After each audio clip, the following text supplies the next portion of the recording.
బియ్యం పిండితో బోండాలు ఈ విధంగా చేసుకున్నామంటే చాలా బాగుంటాయి. ఏం పిండి అమ్మా అదే? ఏం చేస్తారు? దోశల పిండి.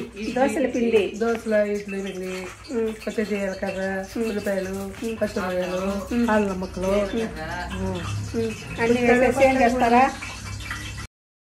కొద్దిగా సాల్ట్ అన్నీ వేసి కరివేపాకు వేసుకునేసి కొద్దిగా క్యారెట్ ఉంటే క్యారెట్ కూడా వేసుకోవచ్చు. ఈ విధంగా అన్నీ వేసి బాగా మిక్స్ చేసుకునేసి తగినంత కారం, పిల్లలైతే కొద్దిగా తగ్గించుకోవచ్చు, పెద్దవాళ్ళకైతే కొంచెం కారం ఎక్కువగా వేసుకొని ఈ విధంగా బాగా కలిపేసి చిన్నగా వేసుకున్నామంటే ఒక పక్క బాగా కాలాక ఇంకొక సైడ్ తిప్పించి ఇలా కలిపెట్టి మెల్లగా ఇంకో సైడ్ కూడా బాగా కాలిన తర్వాత తీసి పెట్టుకున్నామంటే దీనిలోకి పికిల్ అయినా బాగుంటుంది. వెజిటేబుల్ పికిల్ పెట్టాను కదా మొన్న, కాలీఫ్లవర్ పికిల్, అదైతే చాలా బాగుంటుంది.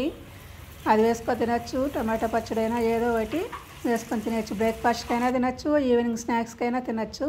చాలా బాగుంటుంది. ట్రై చేసి చూడండి. బ్యాచిలర్స్ అయితే ఈజీగా చేసుకోవచ్చు. ఎక్కువ పిండి లేదనుకోండి, కొద్దిగా ఇడ్లీ పిండి, దోశ పిండి కొద్దిగా ఉన్నదంటే ఈ విధంగా వేసుకొని తినేసామంటే పిండి వేస్ట్ కాదు, మనకు రుచిగాను ఉంటుంది. కాబట్టి ట్రై చేయండి. మీరు కూడా ఎలా వచ్చింది కామెంట్లో పెట్టండి, బాగుందా లేదా అనేసి. చాలా రుచిగా బాగుంటాయండి.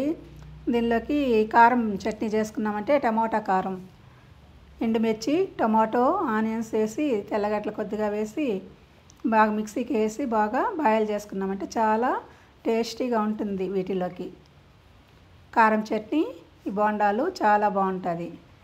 మేమైతే అలా చేస్తాం. వర్షం పడేటప్పుడు అట్లాంటప్పుడు ఇలా చేసుకున్నామంటే చాలా బాగుంటుంది.